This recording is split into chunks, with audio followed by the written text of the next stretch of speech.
Hi అండి అందరికీ. ఈరోజు నా స్టైల్లో కాకరకాయ కర్రీ చేస్తాను. సూపర్ టేస్ట్ ఉంటుంది.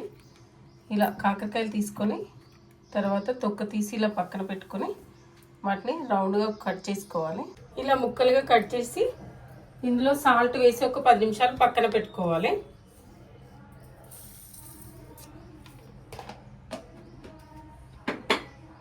ఇప్పుడు స్టవ్ మీద బాండీ పెట్టుకొని అందులో ఆయిల్ పోసుకోవాలి. మనం వేయించడానికి సరిపడా ఆయిల్ పోసుకొని ఆయిల్ వేడైన తర్వాత ఇందులో కాకరకాయ ముక్కల్ని ఇలా వేసి గోల్డెన్ బ్రౌన్ కలర్ వచ్చేంత వరకు వేయించుకోవాలి.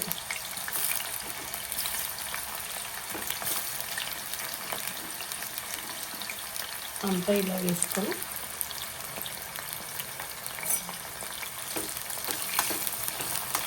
కలుపుకొని వేయించుకోవాలి.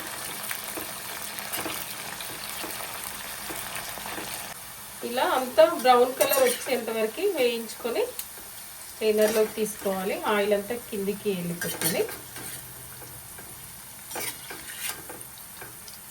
ఇప్పుడు ఇదే ప్యాన్లో ఇందులో నుండి కాస్తంత ఆయిల్ తీసేయాలి, ఎక్కువైపోతుంది కదా.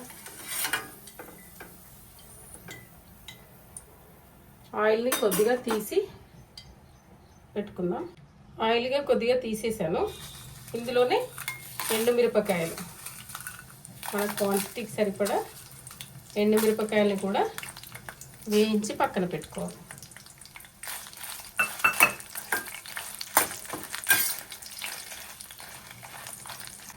ఎండుమిర్చి వేగిపోయినాయి కదా, వీటిని మిక్సీ జార్లోకి తీసుకుందాం.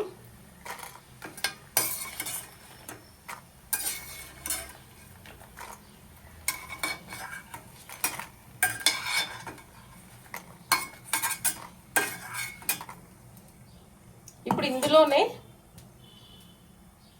కొద్దిగా జీలకర్ర, శనగపప్పు,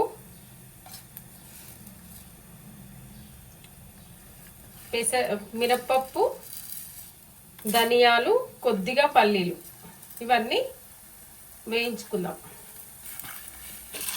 ఆయిల్లోనే.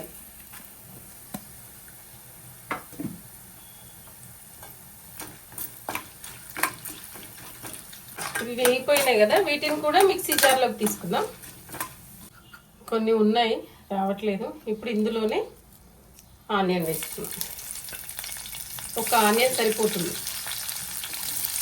ఆనియన్ కూడా బ్రౌన్ కలర్ వచ్చేంత వరకు వేయించుకోవాలి.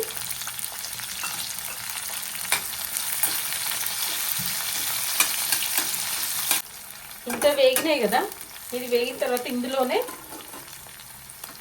చింతపండు వేయాలి. ఇంత కడిగి పెట్టుకున్నాను నీట్గా. ఇంత చింతపండు వేసి అది కలుపుకుంటూ ఇందులో వెల్లుల్లిపాయలు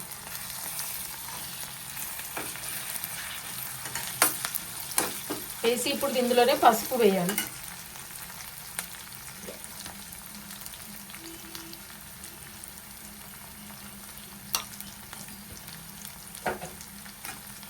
ఒకసారి అంతా కలుపుకున్న తర్వాత ఇదంతా మిశ్రమం చల్లారనివ్వాలి.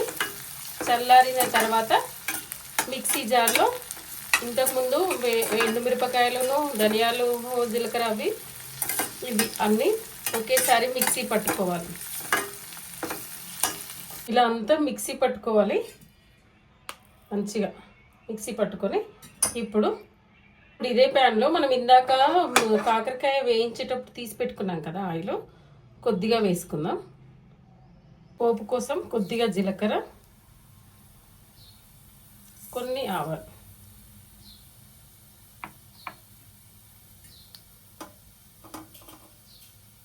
వేసి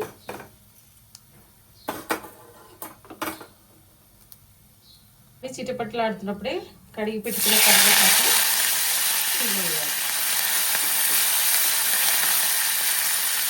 వేసినాక ఇప్పుడు మనం ముందుగా వేయించి పెట్టుకున్నాం కదా కాకరకాయ ముక్కల్ని కూడా ఇందులో వేయాలి. వేసి ఒకసారి ఇదంతా కలుపుకొని ఇప్పుడు మనం మిక్సీ పట్టి పెట్టుకున్న ఈ మిశ్రమాన్ని అంతా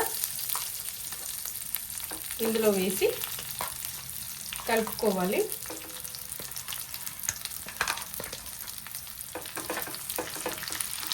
ఇలా అంతా కలుపుకోవాలి. కలుపుకున్న తర్వాత ఇందులో బెల్లం వేసుకోవాలి. ఇంత బెల్లం వేస్తున్నాను.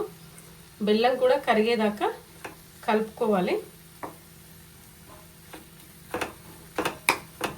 ఇప్పుడు రుచికి సరిపడా కారం వేసుకోవాలి. ఆల్రెడీ మనము కాకరకాయ ముక్కలకి సాల్ట్ వేసినాం కదా, సారీ ఇందాక కారం అని చెప్పిన సాల్ట్. కాకరకాయ ముక్కలకి సాల్ట్ వేసినాం కాబట్టి ఎక్కువ పట్టదు. వాటి రసాన్ని మనం పిండి వాటర్ తీసేయలేం కాబట్టి అందులోనే ఉంటాయి. అందుకు మళ్ళీ కొంచెం చూసుకొని వేసుకోవాలి. ఓకే, ఇప్పుడు ఫ్రై అయిపోయింది. ఇది వేడి వేడి అన్నంలో పెట్టుకుని తింటే సూపర్ టేస్ట్ ఉంటుంది. చూడండి, దీని లుక్ బాగా కనబడుతుంది కదా, ఎక్సలెంట్గా ఉంది. ఒకసారి నా కోసం మీరు ఒకసారి ట్రై చేసి చూడండి. పిల్లలైనా పెద్దవాళ్ళైనా కాకరకాయ అంటే భయపడే వాళ్ళు కూడా ఒకసారి మళ్ళీ కాకరకాయ కర్రీ ఈ రకంగా చెయ్యండి అని అంటారు. చాలా చాలా బాగుంది. నా కాకరకాయ కర్రీ, కాకరకాయ ఫ్రై నచ్చితే తప్పకుండా లైక్ చేయండి, సబ్స్క్రైబ్ చేసుకోండి, షేర్ చేయండి, సపోర్ట్ చేయండి ప్లీజ్. బాయ్.